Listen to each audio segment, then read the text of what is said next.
जी अस्सलाम वालेकुम। कैफ 4 आज के लेक्चर का आगाज़ करते हैं, लेक्चर नंबर 94। और आज का लेक्चर हमारा इस सेशन का आखिरी लेक्चर होगा। इसमें हमारा सिलेबस कंप्लीट हो जाएगा। हाँ, इसके बाद हम एक दो क्लासेस रखेंगे। एक तो आपको बताया था आपके कुछ रिवीजन लेक्चर्स जो हैं वो आपके साथ शेयर कर दूंगा व्हाट्सएप पे। फिर एक क्लास कम से कम हम ऐसे ज़रूर रखेंगे इसके बाद, जिसमें आपके वॉल्यूम 2 के MCQs जो हैं उनको डिस्कस करके, जिन MCQs में आपको प्रॉब्लम है। ठीक है, वॉल्यूम 1 के तो हम सारे के सारे डिस्कस करते रहे ना क्लास में। ठीक है, तो वॉल्यूम 2 के ऐसे MCQs जिनमें आपको प्रॉब्लम है आप अटेम्प्ट करेंगे और अपने पास उनको हाईलाइट कर लेंगे। फिर आपको किसी एक दिन मैं व्हाट्सएप पे मैसेज करके बुलाऊंगा, आपने आके मुझे बताना है हर चैप्टर में किस क्वेश्चन में MCQ में प्रॉब्लम है। जिस MCQ में प्रॉब्लम हुई हम उसको क्लास में डिस्कस कर लेंगे। क्लियर ये चीज़? लेकिन इसके लिए ज़रूरी है कि एक दफ़ा पहले आपने सारे MCQs को खुद करना है। कर लेंगे जी? चलिए, अच्छी बात। कल के लेक्चर में से कोई क्वेश्चन पूछना चाहते हो तो पूछ लीजिए। कल के लेक्चर में हमने प्रोसेस ऑफ लेजिस्लेशन डिस्कस किया था। कोई क्वेश्चन हो पूछ लीजिए।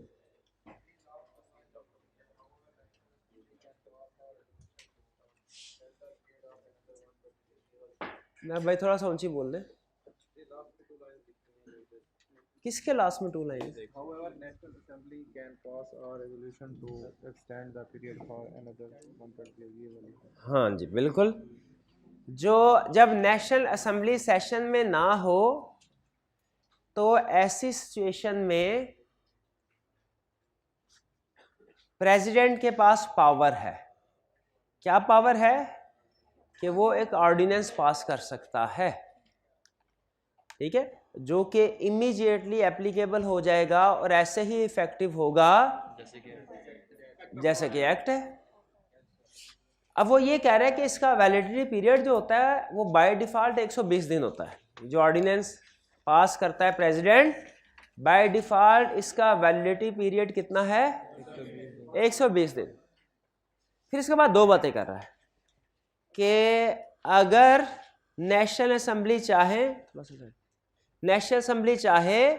तो इस पीरियड को 120 दिन के लिए एक्सटेंड भी कर सकते हैं, बढ़ाया भी जा सकता है यानी इसको। और अगर नेशनल असेंबली चाहे तो 120 दिन से पहले इसको डिसअप्रूव कर सकती है, कैंसिल कर सकती है। उस सूरत में ये ऑर्डिनेंस क्या होगा? 120 दिन से पहले ही कैंसिल हो जाएगा। क्लियर हुई ये बात? ये एंड में 2 लाइंस जो है वो यही बता रहा है कि नेशनल असेंबली इस ऑर्डिनेंस को एक्सटेंड भी कर सकती है और इसके टाइम को रिस्ट्रिक्ट भी कम भी कर सकते हैं, उससे 120 दिन से पहले भी डिसअप्रूव कर सकते हैं। क्लियर भाई? बाय डिफॉल्ट कितना टाइम पीरियड है ऑर्डिनेंस का? 120 डेज। और इन 2 लाइंस में क्या बता रहा है? पहली लाइन में क्या बता रहा है? एक बढ़ाया भी जा सकता है और दूसरी लाइन में क्या बता रहा है? कम भी किया जा सकता है। रेजोल्यूशन का मतलब डिसीजन। ये रेजोल्यूशन का मतलब भी पूछ लेते मेरे भाई। रेजोल्यूशन का मतलब है डिसीजन, फैसला। चले कोई नहीं, इसी बहाने कंसेप्ट रिवाइज हो गया हमारा।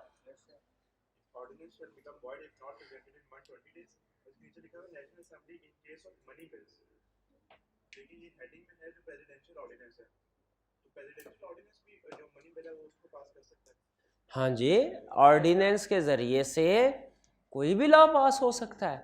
क्या मनी बिल भी ऑर्डिनेंस के जरिए से पास हो सकता है? यस, मनी बिल भी ऑर्डिनेंस के जरिए से पास हो सकता है। ठीक है, लेकिन उसको भी 120 दिन के लिए के अंदर प्रूव कराना पड़ेगा। किससे? नेशनल असेंबली से। और फिर उसके बाद नेशनल असेंबली से प्रूव होने के बाद सेनेट की अप्रूवल रिक्वायर्ड नहीं है मनी बिल के केस में। याद है ये line? Senate approval is not required in case of money bill. ठीक है, मनी बिल के अलावा कोई और बिल होता तो फिर नेशनल असेंबली के साथ सेनेट की अप्रूवल भी लेते हैं। क्लियर? और कोई क्वेश्चन? कोई क्वेश्चन नहीं है?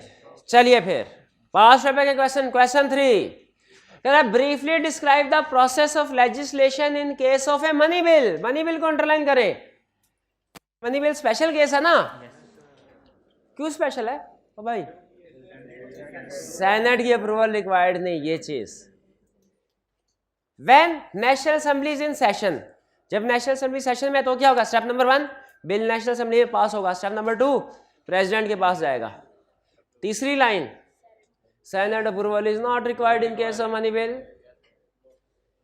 फिर इसके बाद when national assembly is not in session, तब मनी बिल कैसे अप्रूव होगा, president shall pass ordinance, however it will have to be presented to national assembly within 120 days। ठीक है, नेशनल असेंबली से 120 दिन के अंदर प्रेजेंट करना पड़ेगा, पास करवाना पड़ेगा। क्लियर होगी ये बात। जैसे मनी बिल का केस पूछा, अगर मनी बिल का केस ना होता तो फिर हमारा क्वेश्चन बड़ा लेंथी होता। क्यों लेंथी क्यों होता question? Originating house, other house, other house, originating house, originating house, other house, joint sitting, president, approve, not approve, सारी कहानी लिखनी होती। याद की थी कल सारी कहानी? घर जाके पढ़ी थी? घर जाके पढ़ा था ये सारा? गुड।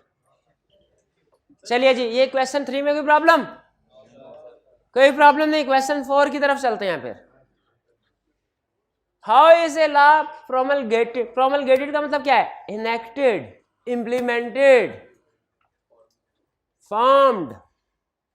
कैसे लॉ बनाया जाता है?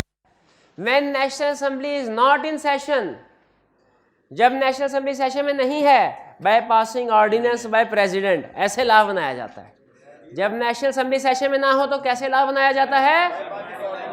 By passing ordinance by president. President, ordinance के साथ प्रेसिडेंट लिखना जरूरी है। विदाउट इन्वॉल्वमेंट ऑफ हाउस, शाबाश, क्योंकि वो इन सेशन में नहीं है। इन सेशन नहीं है। Not in such law, is such law in any way different from an act of parliament? No, no, it is as effective as act of parliament. It is as effective parliament। अभी question खत्म नहीं हुआ, अभी आपका सवाल नहीं लेना मैंने, अभी तो क्वेश्चन जारी है। आखिरी बात, what is its tenure? गलत, इनकम्प्लीट है ना, इसलिए गलत कह रहा हूं। 120 डेज के बाद अगली बात भी लिखनी है। However, नेशनल असेंबली कैन, पूछा था ना क्या, एक्सटेंड पीरियड और डिसअप्रूव अर्लियर, दोनों। टेन्योर ज्यादा भी हो सकता है, सिर्फ टेन्योर स्टैंडर्ड 120 दिन लिखे, कम ज्यादा की बात भी लिखे, ये चीज क्लियर। अब पूछे मेरे भाई, मार्शल लॉ लगा हो तो फिर कानून, कानून क्या चीज है? फिर कागज का टुकड़ा क्या है? नहीं नहीं, कागज नहीं, कागज पे नहीं लिखा हुआ। किस पे लिखा हुआ है? बकरे की खालों पे लिखा हुआ है, कागज पे लिखा हुआ है, कागज के टुकड़े पे। ये भी कागज के टुकड़े ही हैं। ऐसे सवाल से परहेज करें जिसके बाद मेरी आपकी मुलाकात ना हो सके। आज के बाद तो वैसे ही मुलाकात नहीं है, सीला में होगी इंशाल्लाह। ठीक है, क्लियर जी? कोई प्रॉब्लम? 3 और तो कोई नहीं था असाइनमेंट? और तो कोई नहीं थी असाइनमेंट? और तो कोई नहीं थी असाइनमेंट? चल मेरा भाई एमसीक्यूज चेक करा। एमसीक्यू 14 एमसीक्यूज बताए थे, 15 नहीं दिया था। चलिए ऐसा करते हैं, पहले कंसेप्ट पढ़ लेते हैं, बाद में इकट्ठे ही। क्या पहले 14 बाद में एक ही दफा सारे इकट्ठे कर लेंगे कंसेप्ट को। चलिए फिर आ जाइए कंसेप्ट। आज कंसेप्ट भाई, national assembly not in session. एक स्टूडेंट ने हाइब्रिड क्लास में सवाल पूछा था, क्लियर हो गया ना अब आपको कि नेशनल असेंबली जब सेशन में नहीं है तो लॉ कुछ भी नहीं है। क्या मतलब है? कुछ है। नेशनल असेंबली प्रेसिडेंट तो मौजूद है, ऐसे ना कर, प्रेसिडेंट मौजूद है, नेशनल असेंबली नहीं है, प्रेसिडेंट मौजूद है, वो तो लॉ पास कर सकता है। Next, delegated legislation. Practice question हमने डिस्कस कर लिए। डेलीगेटेड लेजिस्लेशन का मतलब क्या है? डेलीगेटेड लेजिस्लेशन का इसका जैसे हर जो किसी को कोई ड्यूटी असाइन की जाती है ना, तो उस ड्यूटी में बाज़ औक़ात कुछ रूटीन के टास्क होते हैं, कुछ इम्पोर्टेंट टास्क होते हैं। जैसे मेरी ड्यूटी है आपको पढ़ाना, सिलेबस कंप्लीट करवाना, इस ड्यूटी में ये भी शामिल है कि आपके क्लास में नोट्स डिस्ट्रीब्यूट किए जाएंगे वक्तन फ़क्तन जो ज़रूरी होंगे।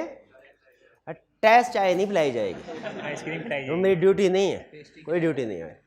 आपको आपके टेस्ट कंडक्ट किए जाएंगे, टेस्ट की चेकिंग होगी, ठीक है, ये सारी ड्यूटीज में। लेकिन क्या हर एक्टिविटी टीचर ही करे, ये लाजमी है?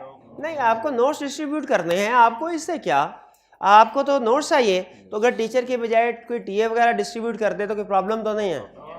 इस तरह टेस्ट कंडक्ट करवा रहे हैं, वहाँ पे टीचर का खड़े होना ज़रूरी है, इन्विजिलेशन करना ज़रूरी है? नहीं, आपका कंसर्न तो इससे भी टेस्ट होना चाहिए, इन्विजिलेशन कोई भी करे, इससे क्या है, टीचर कहाँ है। लेकिन अल्टीमेट रिस्पॉन्सिबिलिटी टीचर की होती है हर काम की। अगर टेस्ट में कोई नकल लगा रहा है, टेस्ट अच्छे तरीके से अच्छे एनवायरनमेंट में नहीं हो रहा, हालांकि टीचर के बिहाफ पे ये पावर, ये ड्यूटी किसी दूसरे को डेलीगेट की गई है, लेकिन अल्टीमेट रिस्पॉन्सिबिलिटी, अल्टीमेट कंट्रोल तो टीचर का ही है। अगर वहाँ पे टेस्ट सही नहीं हो रहा तो आप टीचर को आके कंप्लेन करेंगे, ऐसे ही है ना। उसी तरीके से लॉ मेकिंग की पावर है किसके पास? किसके पास? पार्लियामेंट के पास, नेशनल असेंबली के पास, सेनेट के पास, ठीक है, वो लॉ मेकिंग करते हैं। जैसे इसके बाद कैफ 4 के बाद आपका अगला कैफ 7 है, उसी की एग्जांपल लेते हैं। बिजनेस ऑर्गेनाइजेशन 3 तरह की होती हैं, सोल प्रोप्राइटरशिप, पार्टनरशिप और कंपनी। आपने कैफ 4 में जिन टाइप्स ऑफ बिजनेस ऑर्गेनाइजेशन के बारे में ज्यादा पढ़ा है ना, वो सोल प्रोप्राइटर है और पार्टनरशिप है। कंपनी के बारे में नहीं पढ़ा, ऐसे है। कंपनी के बारे में आप पढ़ेंगे कैफ 7 में। जो बेसिक डिफरेंस है कैफ 4 और कैफ 7 वो यही है। कैफ 4 क्या करता है? सोल प्रोवाइडरशिप, पार्टनरशिप की डिस्कशन करता है। CAF 4 sole proprietorship, partnership. CAF 7 क्या करता है? कंपनीज की डिस्कशन करता है। तो जिस तरह सोल प्रोवाइडरशिप वगैरह से रेलिवेंट लॉज है, कॉन्ट्रैक्ट एक्ट है, पार्टनरशिप एक्ट है, क्या कंपनीज के लिए भी कोई लॉ है? बिल्कुल है, कंपनीज एक्ट 2017। गैस कीजिए, ये क्या प्रेसिडेंट ऑर्डिनेंस से जारी हुआ है कि पार्लियामेंट से अप्रूव हुआ है? इसीलिए तो इसका नाम कंपनीज एक्ट है। अगर प्रेसिडेंट के साइन से जारी हुआ था तो उसका नाम कंपनीज ऑर्डिनेंस ना होता, शाबाश, कंपनीज एक्ट। ठीक है जी।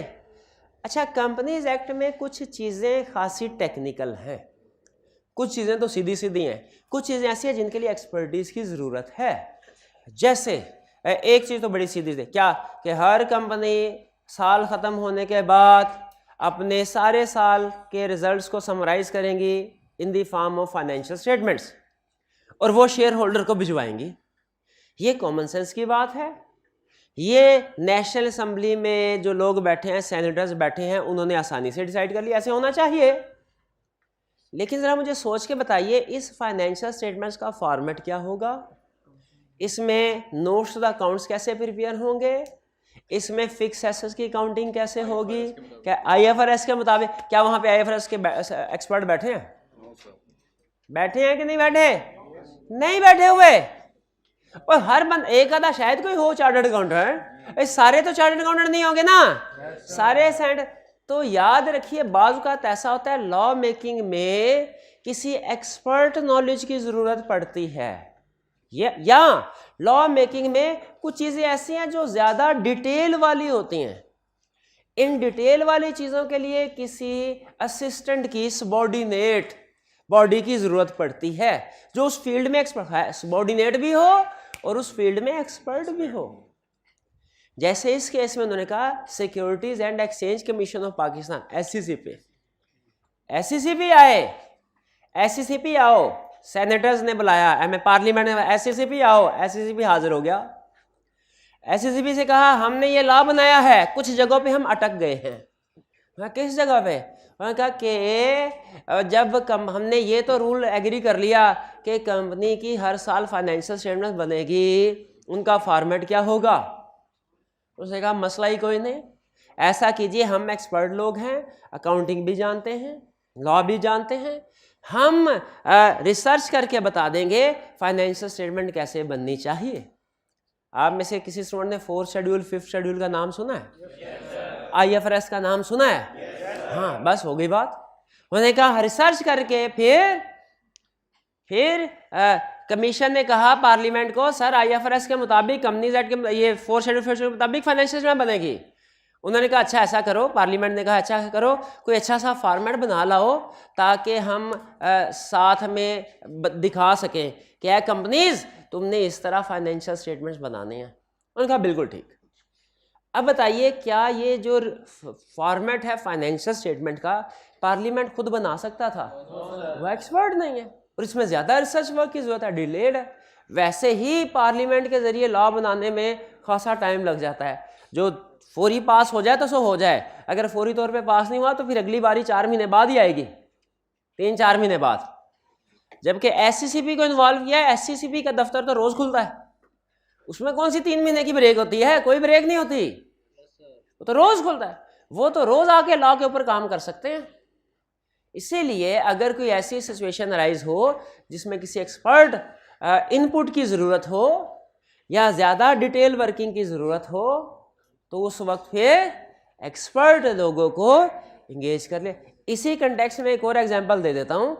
फिर पार्लियामेंट के एक जहन में आई बात, उन्होंने कहा अच्छा फाइनेंशियल स्टेटमेंट जब कंपनी बनाएगी इसमें 2 नंबरी भी तो कर सकती है, तो ऐसा करते हैं हम रूल निकालते हैं कि जो कंपनी की फाइनेंशियल स्टेटमेंट होगी वो कोई एक्सपर्ट पर्सन इसको चेक भी करेगा, उसे कहते हैं ऑडिटर। लेकिन उन्होंने कहा अच्छा चेक तो कर लेगा, लेकिन वो रिपोर्ट जो होगी वो किन अल्फाज में होगी, किस तरह होगी? अगर सब कुछ ठीक हुआ तो क्या लिखना है, अगर कोई गड़बड़ हुई तो क्या लिखना है, ये कैसे डिसाइड करें? ये तो डिटेल्ड मैटर है, ये तो ऐसा मैटर है जिसमें एक्सपर्ट की जरूरत है। उन्होंने एक और सबऑर्डिनेट बॉडी को बुलाया, किसको? गैस कीजिए किसको बुलाया? ICAP को।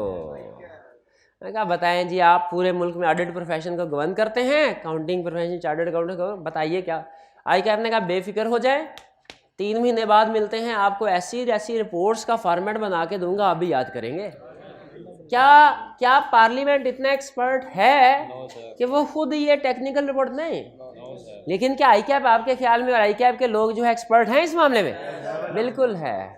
तो एग्री करते हैं कि बाज़ औक़ात लॉ मेकिंग पावर थोड़ी सी शेयर करनी पड़ती है पार्लियामेंट को दूसरे लोगों से।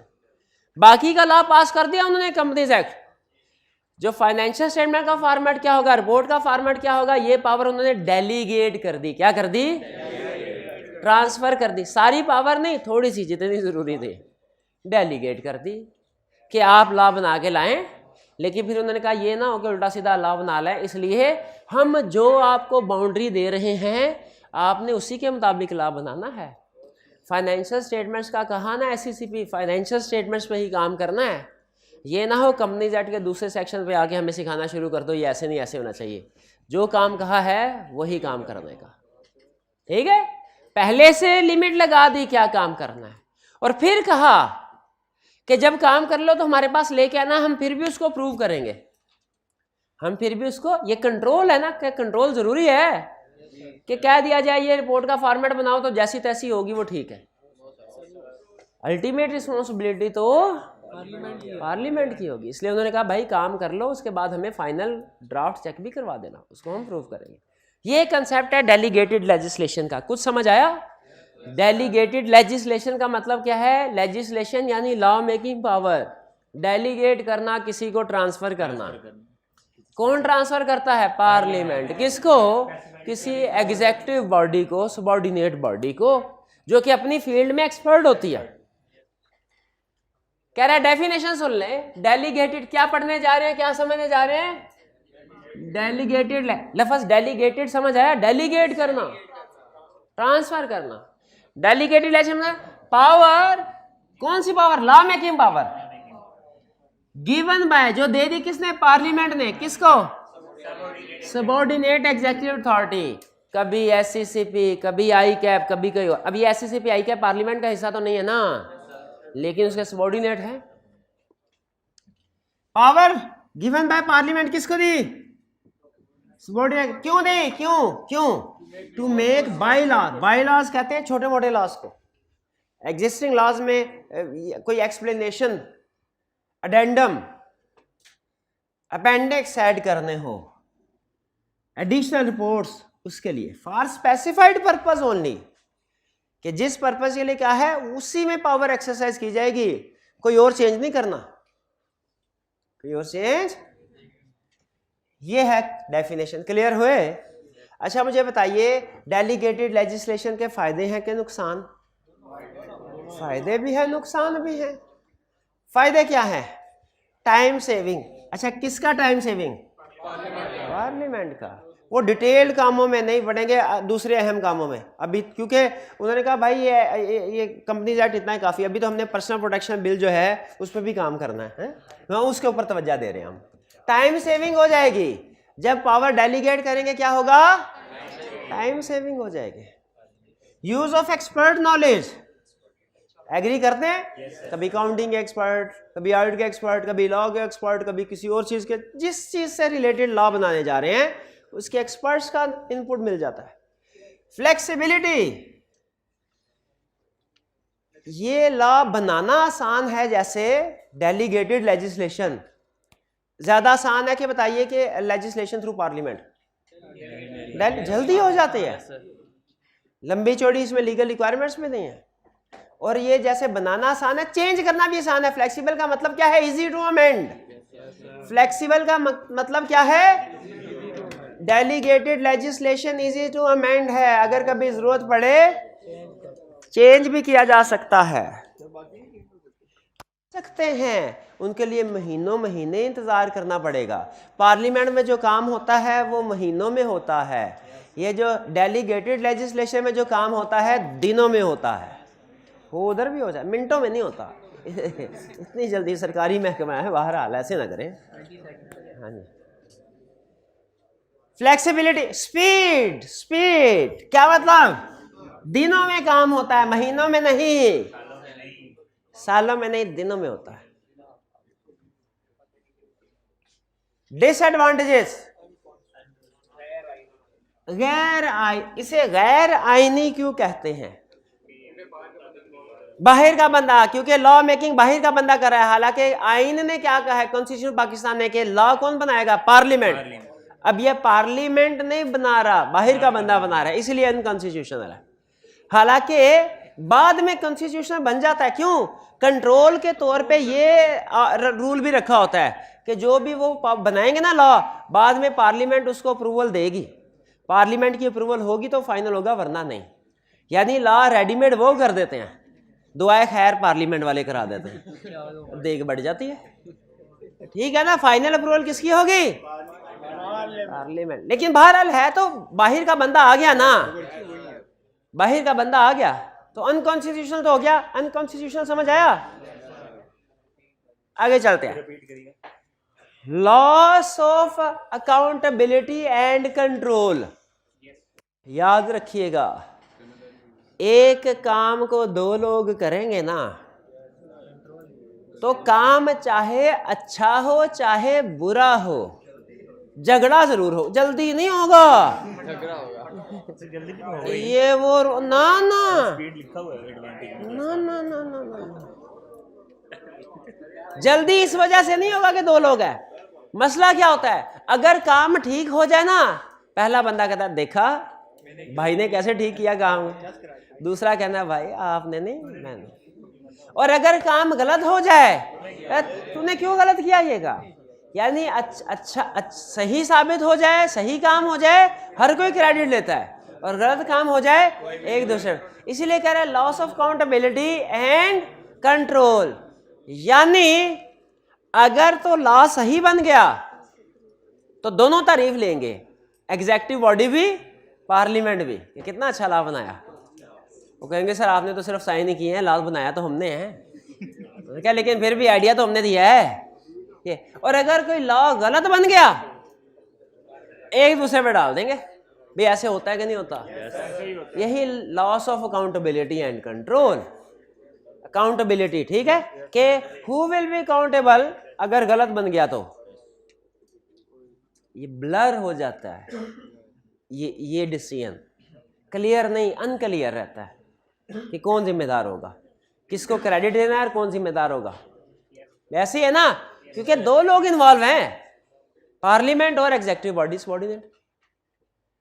बल्क कहता है जब आपने किसी को पावर दे तो फिर इसका वो बेदरेग इस्तेमाल भी कर देता है। जैसे जब SCCP को पावर दी कि फाइनेंशियल स्टेटमेंट्स का फॉर्मेट बनाओ, उसने कहा अच्छा, उसने कहा ये लो लिस्टेड कंपनी का ये फॉर्मेट फाइनेंशियल स्टेटमेंट्स का, अनलिस्टेड का ये फॉर्मेट है, सिंगल मेंबर ये स्मॉल एंटिटीज का ये फॉर्मेट है, ये लो फॉर्मेट ही फॉर्मेट। ICAP को कहा ऑडिट बोर्ड का फॉर्मेट क्या होगा, उसने कहा लिस्टेड के लिए ये, अनलिस्टेड के लिए स्टैट्यूटरी ये, नॉन स्टैट्यूटरी ये 4-5 किस्म के फॉर्मेट दे दिए। ऐसे है और आप पढ़ेंगे अपनी प्रैक्टिकल लाइफ में जाके। तो जब किसी को पावर दी जाती है वो इसका फिर बेदरे बल्क यूज करता है, बल्क लॉस बनना शुरू हो जाते हैं। पता चले रोज बैठ रहे हैं, रोज कोई ना कोई रिपोर्ट का फॉर्मेट आ रहा है, रोज तो नहीं, ये तो बात बढ़ा चढ़ा के, लेकिन आइडिया देना था आपको। बल्क का मतलब समझ आ गया। चलिए जी, ये थे एडवांटेजेस और डिसएडवांटेजेस। तो बताइए पढ़ के कौन सा एडवांटेज आपको सबसे अच्छा लगा? टाइम से बल्क वाला, डिसएडवांटेज बल्क वाला पढ़ा के कब क्या कहता है बल्क वाला एडवांटेज, अब बल्क वाला तो डिसएडवांटेज है, बल्क वाला डिसएडवांटेज है। कौन सा डिसएडवांटेज आपको सबसे अच्छा लगा? बल्क वाला। और दोनों को सामने रख के बहुत ही आपकी जिंदगी का अहम फैसला, एडवांटेजेस और डिसएडवांटेजेस दोनों को सामने रख के बताइए नेट इफेक्ट किसका ज्यादा है? एडवांटेजेस यानी फिर डेलीगेटेड डेसिजन होनी चाहिए। चलिए जी, है, रख दी। कंट्रोल्स क्या है? कंट्रोल्स क्या है अल्टीमेटली? किस चीज पे कंट्रोल? ये जिसको डेलीगेटेड लेजिस्लेशन दी है, ये जो सबॉर्डिनेट बॉडी थी ना, इस पे क्या कंट्रोल है कि ये गलत किस्म के लॉ नहीं बना देगी। कहीं कंट्रोल रखना है कि नहीं रखना? रखना है ना। कंट्रोल का मतलब क्या है? निगरानी रखनी, नजर रखनी कि जिसको पावर दी है वो उसका गलत इस्तेमाल ना करे, इधर उधर ना निकल जाए। उसे जो एरिया बताया ये लॉ बनाना है इस एरिया से रिलेटेड, उसके अंदर रहते हुए ही लॉ बनाए, अपनी अथॉरिटी से एक्सीड ना। ये कंसेप्ट मैच हुआ। जैसे एजेंट अपनी अथॉरिटी से एक्सीड कर सकता है ना, उसी तरीके पार्लियामेंट ने सबऑर्डिनेट बॉडी को जो अथॉरिटी दी कि लॉ बनाओ, वो भी अपनी अथॉरिटी से एक्सीड नहीं कर सकते? बिल्कुल कर सकते हैं। इसीलिए कोई कंट्रोल होना चाहिए। दो कंट्रोल है, एक पार्लियामेंट्री कंट्रोल, एक जुडिशियल कंट्रोल। पार्लियामेंट्री कंट्रोल और पार्लियामेंट्री कंट्रोल क्या है कि पार्लियामेंट ने कहा, पहला कंट्रोल, पावर देने से पहले कहा ए भाई ये पावर इसी मकसद के लिए है, इससे एक्सीड ना करना। सिर्फ फाइनेंशियल स्टेटमेंट कहा है ना, फाइनेंशियल स्टेटमेंट्स का लाभ बनाना, कंपनीज की मीटिंग कब कब होगी, कैसे कैसे होगी, उसके ऊपर लाभ बनाने की जरूरत नहीं है। कंपनीज की फाइनेंशियल स्टेटमेंट क्या होगी, बस वही लाभ बनाना, पहले बता दिया। ठीक है, एक कंट्रोल ये हो गया। ठीक है, यह है रिस्ट्रिक्शन ऑफ पावर। पावर को रिस्ट्रिक्ट कर दिया, पहले से रिस्ट्रिक्ट कर दिया कि इसी पावर के अंदर रहते हुए काम करना है। दूसरा, अच्छा ये पावर रिस्ट्रिक्ट करके उसको भेज दिया, जा लॉ बना भाई। वो घर बैठा 2-3 दिन लगाए, उसने लॉ बना के ले आया। दूसरा कंट्रोल अब लगेगा क्या? अप्रूवल, कि जो लॉ बन गया वो भी जब तक पार्लियामेंट से अप्रूव नहीं होगा। तो ये कंट्रोल होना चाहिए कि नहीं? यह है पार्लियामेंट का कंट्रोल, जो कौन एक्सरसाइज करता है? पार्लियामेंट। अब है जुडिशियल कंट्रोल, जो कौन एक्सरसाइज करता है? कोर्ट। अगर पाकिस्तान के किसी भी शहरी को लगता है कि पार्लियामेंट ने कोई ऐसा लॉ पास किया है जो उसके बुनियादी हकूक जो आइन ने उसको दिए है उसके खिलाफ है, उसके खिलाफ है, क्या वो कोर्ट जा सकता है? कोर्ट जाके अपील करेगा और कोर्ट को लगेगा अगर वो आइन के खिलाफ है, क्या तो कोर्ट उसको नल एंड वाइड करार दे देगा। यह है जुडिशियल कंट्रोल। क्या है? पार्लियामेंट्री कंट्रोल किसने एक्सरसाइज करना है? पार्लियामेंट ने। जुडिशियल कंट्रोल किसने करना है? कोर्ट ने। पार्लियामेंट्री कंट्रोल दो एग्जांपल कौन कौन सी? एक पहले रिस्ट्रिक्ट कर दिया, एक बाद में अप्रूव किया।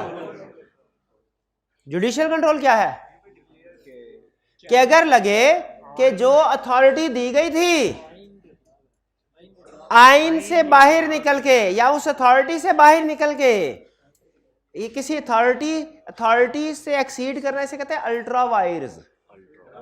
ये टर्म यूज हुई है अल्ट्रा वाइज।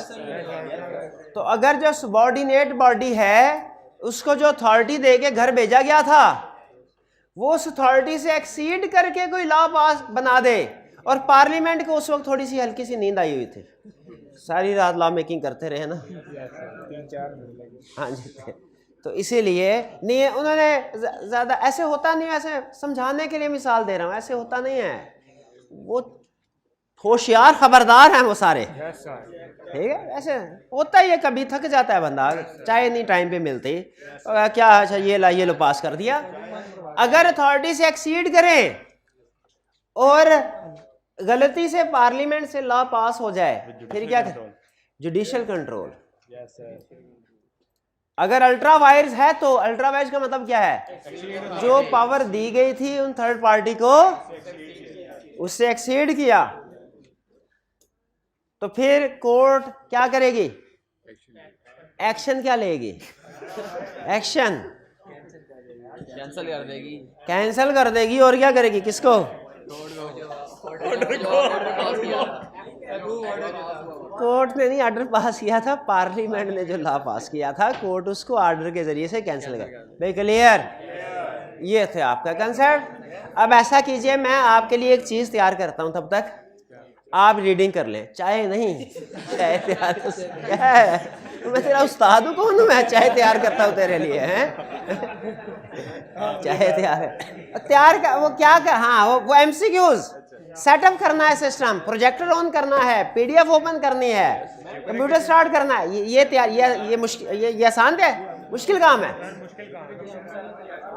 आपके पास 5 मिनट है, इसको रीड कर लीजिए और मुझे बताइए एक लफ्ज भी अगर ऐसा, क्योंकि आज के बाद आपने मुझे ढूंढना है, मैंने नहीं मिलना, इसलिए एक लफ्ज भी ऐसा है जो कि समझ नहीं तो अभी पूछ लें। ये पूरी बुक नहीं,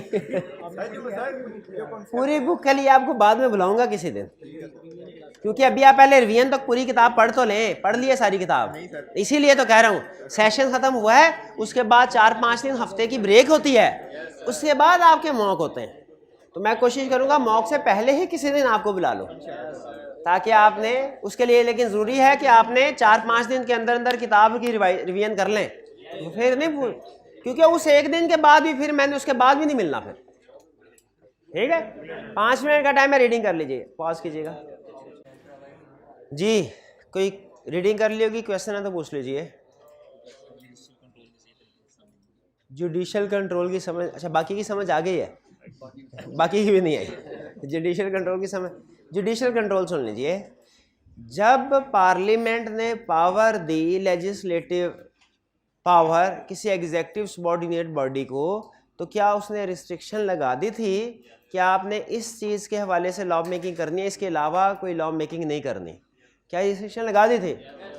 क्या ये पॉसिबल है कि वो जो बॉडी है वो अपनी अथॉरिटी से एक्सीड कर ले?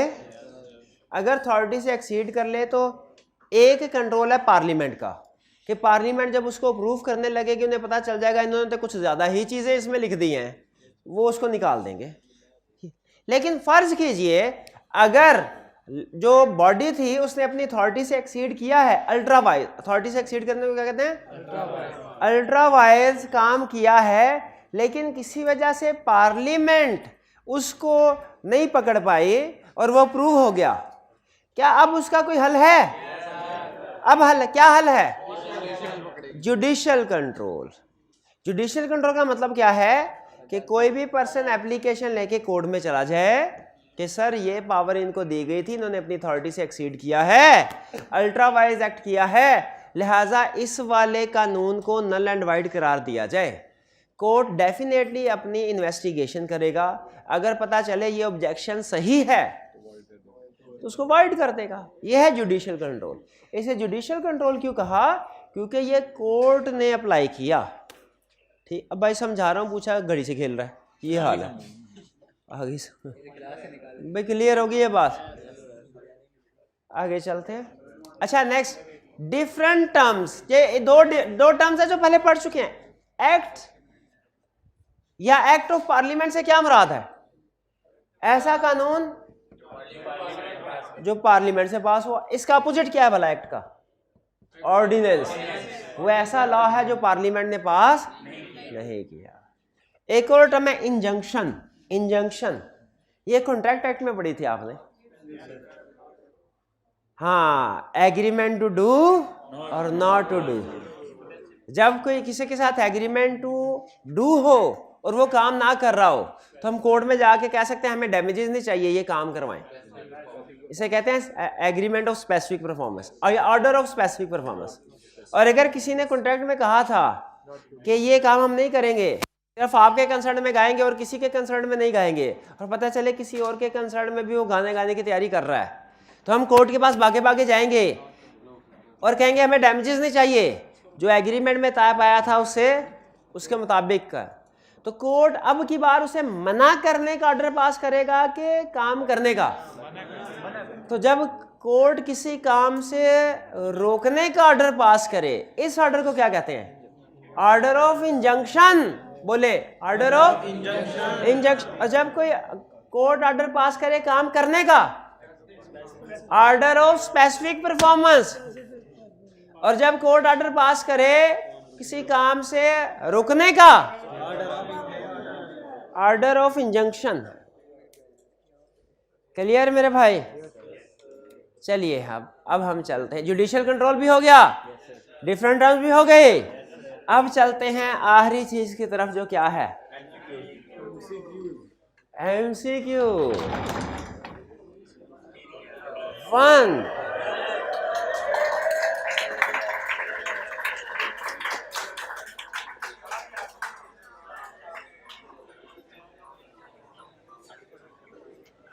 चले जी भाई, हर कप के साथ 2-2 चम्मच दे दे इनको। अच्छा, एक चले कोई भाई, एक अपने लिए, एक साथ वाले के लिए।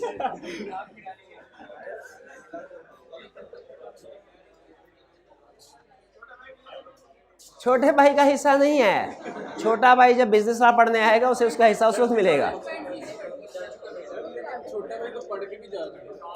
छोटा भाई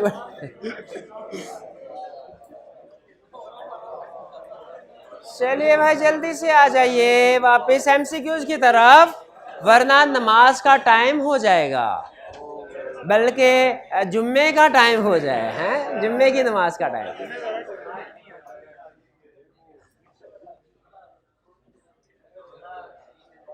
सेलेक्ट एप्रोप्रिएट। अच्छा, मोस्ट एप्रोप्रिएट। मोस्ट एप्रोप्रिएट का तो आपको पता ही है। चलिए आपका इम्तिहान, पहला question, president is the head of the state. President head of the state है कि हेड ऑफ द गवर्नमेंट है? Head of the state. तो हेड ऑफ द गवर्नमेंट कौन है? Prime minister. And he is elected for 5-year term by senate, national assembly के तीनों, senate भी, national assembly भी, प्रोविंस, तीनों सिलेक्ट करते हैं। तो सेलेक्ट करें तो कौन सी ऑप्शन ठीक हुई? डी को लगाएं टिक। लगाया टिक डी को? डी ठीक है, कोई प्रॉब्लम तो नहीं है। आगे चलते हैं question 2। In a criminal case, what is the normal burden of proof placed upon the prosecution? Any reasonable doubt के all? Beyond all reasonable doubt के बैलेंस ऑफ प्रोबेबिलिटी होता है, बट वो तो उसमें होता है, किसमें? सिविल लॉ में। क्रिमिनल लॉ में क्या होता है burden of proof? Beyond all reasonable doubts. तो करेक्ट ऑप्शन क्या हुई हमारी? बी, सेकंड की बी, लगाएं टिक। थर्ड आ गया, क्या था? तलाल वर्सेस खत्री। ये sir Talal versus Khatri. In a civil case, civil को अंडरलाइन करें। सिविल केस की टर्म्स डिफरेंट होती है पार्टीज के लिए, क्रिमिनल केस की डिफरेंट होती है। ये पता है कि नहीं पता? सिविल केस की डिफरेंट है, क्रिमिनल केस की डिफरेंट है, अपील केस की डिफरेंट है। शाबाश, अपील की डिफरेंट है। कह रहे हैं civil case of Talal versus Kashif where a case is. अच्छा, इसमें तलाल वर्सेस काशिफ में किसने केस फाइल किया है? किसके खिलाफ? जिसने फाइल किया वो पहले आता है बाद। भाई mister Talal who is filing suit against mister Kashif state the legal position. Mister Talal कौन है? प्लेंटिफ। और मिस्टर काशिफ कौन है? डिफेंडेंट। डिफेंड करने वाला बाद में आता है, प्लेंटिफ पहले आता है।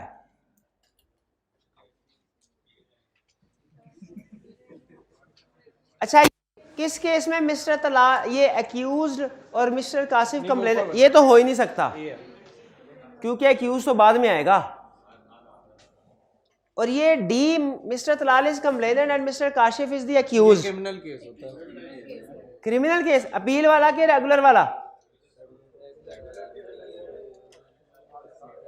चले, तो करेक्ट ऑप्शन क्या हुई हमारी?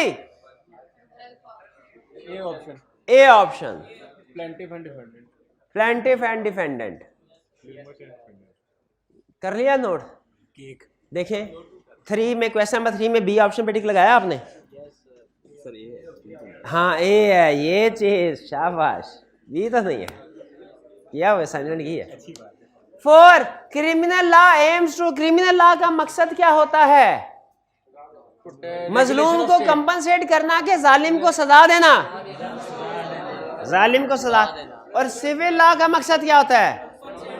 मजलूम को कंपनसेट करना। Criminal law aims to compensate injuries नहीं, वो तो कॉन्ट्रैक्ट एक्ट सिविल लॉ है, डैमेजेस का असूल।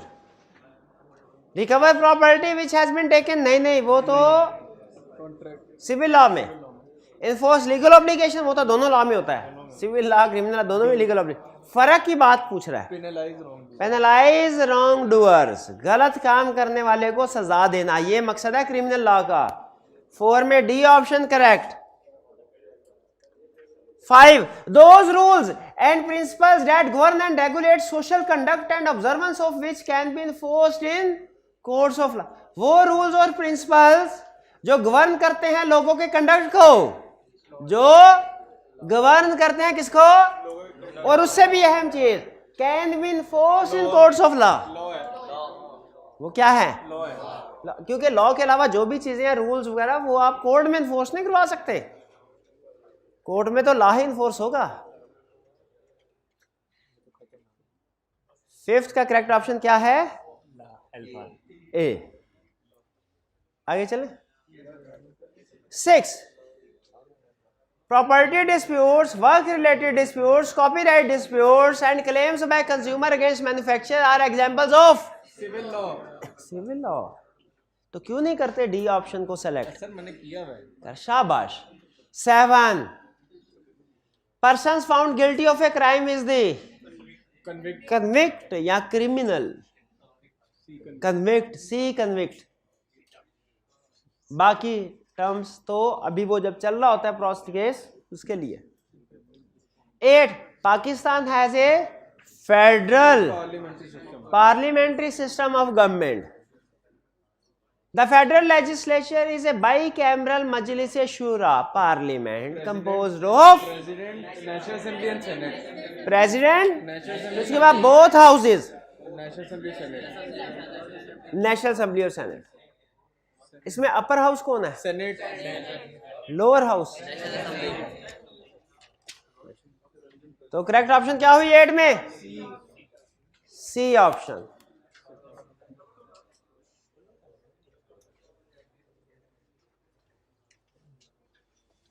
9 prime minister is assisted by federal cabinet. Prime minister को असिस्ट कौन करता है? Federal cabinet. जो कौन है? काउंसिल ऑफ मिनिस्टर, जिसमें बहुत से मिनिस्टर्स हैं। whose members are appointed by president on the advice of, भाई जिसकी टीम है उसी की एडवाइस पे प्रेसिडेंट अपॉइंट करेगा ना। टीम किसकी? प्राइम मिनिस्टर की।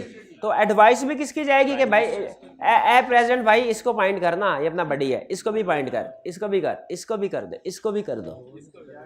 ये जो काउंसिल ऑफ मिनिस्टर बनेगी यानी फेडरल कैबिनेट, एडवाइस कौन करेगा? Prime minister. और अपॉइंट कौन करेगा? प्रेसिडेंट। क्या प्रेसिडेंट अपनी मर्जी के बंदे अपॉइंट कर सकता है? नो। जो प्राइम मिनिस्टर एडवाइस करेगा वही होगा। तो 9 में करेक्ट ऑप्शन क्या हुई हमारे? On the advice of prime minister. D option correct. 10. If the ordinance is not presented or passed by National Assembly in case of money bill and by both houses, if it is other than money bill, it shall stand repealed. Repealed को underline, जैसे promulgated का लफ्ज था ना मुश्किल, repealed, cancelled हो जाएगा। कब? After how many days? 120 days, 120 days। A option correct. 10 की एक option correct. 11. All statutes passed by National Assembly are also approved by Senate before proceeding to President for his assent. सही कह रहा है? With the exception of money bill. B.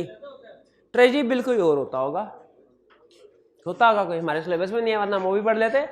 Social security bill भी कोई होता होगा, इंडस्ट्रियल रिलेशन बिल भी कोई होता होगा, हमारे सिलेबस में नहीं है, वरना हम पढ़ लेते। 11 में करेक्ट ऑप्शन बी।